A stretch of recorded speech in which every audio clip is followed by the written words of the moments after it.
Hi guys, and good. What time is it? Evening, or good morning, or good day to you wherever you are, and welcome to what I suppose is part three. I hope is part three of a little series that I guess we have been doing on financial blackness. Again, the camera is down there, so understand technical matters. And again, just to disclaim for responsible, being responsible, I am not a financial advisor at all. Okay, I'm merely sharing thoughts that I have had, thoughts that I've shared with people, shared thoughts that people have written to me about. And this is the third part of this little series. So I think we've discussed multiple things over the two parts, and what's left is my daughter is now trying to speak to me. No.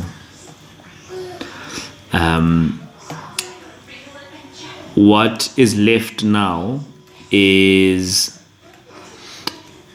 the last on my list. I had about 14 bullet points that I gathered from inputs from people across the various episodes. And the last one is about corporate.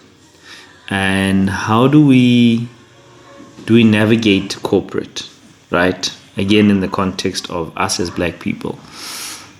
And the reason that this is important is because we are entering spaces that have been built off of certain or different cultures to the cultures that most of us, at least up until my generation, I think our kids will grow up in slightly different cultures, if you will. New cultures, not modern, but changed cultures. Cultures of, subservience to a degree. If you're Mosotho, you know what I mean. Deference to our elders. Waiting your turn to speak. Not being boastful. That humility, that is actually sometimes excessive. And so the topic of today is about how are we as a people helping ourselves and helping each other navigate the corporate space, right? How are we, those of us who have traversed it to a degree, looking back and saying, it would be quite helpful if I had known this at this point in my career or early on in my career, and finding a way to actively, because I think part of the really, really important thing that we have to do is to actively pave the way, actively build back better, build Black better, actively try and change things so that we are more comfortable in these spaces, actively create our own spaces, associations, companies, forums, which truly and actively seek to advance us as a people, right? So the question is, how do we learn and then look back, reflect, and give back? So there are some really cool organizations out there, one of which I have the pleasure of working alongside, which is African Women in Chartered Accounting. So if any of your members hear this, or the executive, shout out to you guys, because I think the idea of saying, look, as an organization, we are aware of the acute challenges of African women specifically, finding their space in the chartered accounting space. There's another organization, I think it's called AFPN, I'm going to try and remember what that is. My wife is part of that. It's the African Female Pediatricians Network. I think I get it right. I hope she hears this, and shout out to you guys. But it's basically a collective of Black female pediatricians that have come together and said, how can we help each other advance? And not just advance ourselves, but advance our profession and advance the services that we can give to predominantly, African children. Because we as a country in South Africa, we've inherited systems of old for the most part. And so, again, talking to the active, we need to actively build systems that are either being redesigned to service the many or are being built afresh to service the many. And in South Africa, the many is Black people. Right?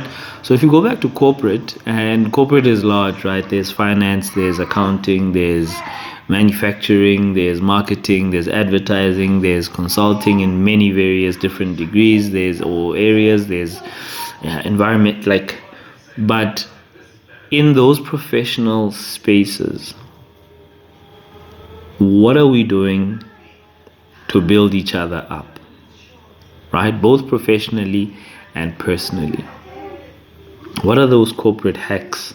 And if you do have some things or some spaces or some events or groupings that you are aware of that do this, so say, hey, young Black professional, here's a place where you can come, be safe, learn how to navigate and find yourself in corporate South Africa.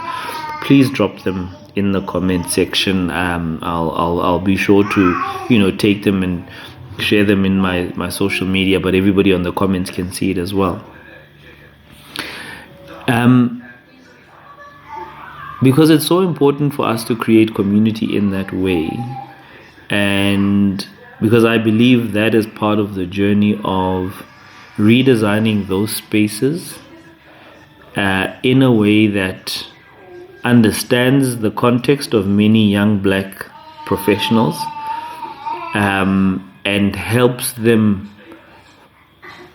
redefine what it is to be Black in the professional setting, while we build spaces that maybe we don't need to change so much. Maybe we don't have to code switch. How I carry myself in the office need not be all that different from how I carry myself if I go to my mother-in-law's church in Soweto, or when I do an outreach in Tembisa with Magotori Outreach, or when I visit cousins in Katlehong, because I am living in my fullness, and not needing to adapt. I feel like we're adapting a lot in corporate. So it's both about the navigating oneself and hacks and things to do. There are things around how to take ownership of your work, where to be in the industry, to be seen, how to create a voice for yourself, how to approach clients, how to navigate client dynamics, cooperating, but from the perspective of you're a Black child, and so the dynamic is different for you, and this is how to navigate it from my experience and from the experience of others, right? The other is also just the pure financials of it. Okay, yes, Maloba, you started working, now you earn as much as X or Y, right? But you, mnyama, muthu wa motho,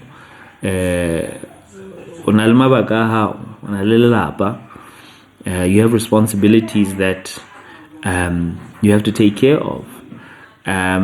both immediate and personal, but also generational. So if we think of the last 2 episodes, there are things that us as black people should be doing, those of us who have the fortune of being gainfully employed, should be doing, not just for the personal gain, but by way of creating culture, a new culture, where it is okay for a well-to-do professional mid-career or well into their career to drive a normal car, to be okay driving a normal car. What's a normal car? That's up to you. Some people might say a Polo is the dream. Some people like me, I'd say a BMW 3 Series is the dream.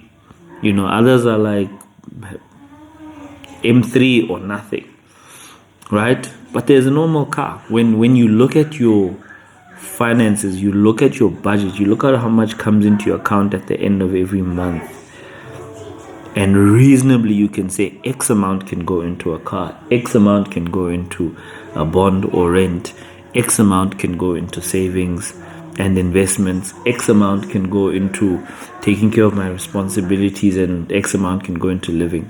Something reasonable, so you're not having to sacrifice something else like medical aid or your pension. You say, no, for the first 5 years I won't have a pension, so I can drive the car I want, and then later on I'll switch down. It's very difficult to switch down. But also you are losing the time value of money and compound interest, the 8th wonder of the world, by not starting your savings and investment early. So that corporate navigation, again in the context of finances, I think is such an important thing. And I wonder where do we, if you're not a CA and you don't have PSYCA or AWCA, and you're not in a doctor like my wife, and have this network and others, and you're just in, like me, I'm in advisory. It's a advisory within renewables.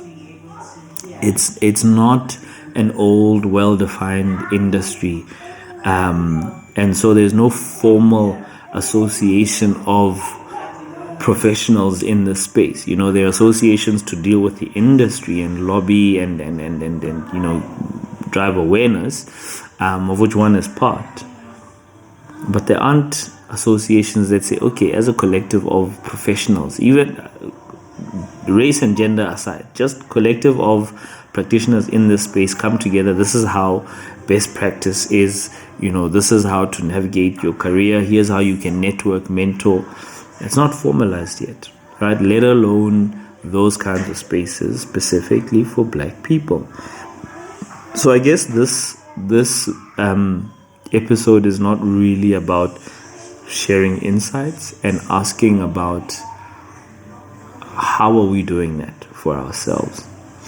And maybe in closing, let me not be so assuming and ask, do we need to do that? Do we need to create these spaces where black professionals can come in and get the hacks while we are also building spaces where we can come as we are, and invest ourselves and our abilities as we are. And if we do need to create them, where are those spaces? How do we start them? Who starts them? Do they start as social clubs? Do they immediately go professional, with constitutions and the likes?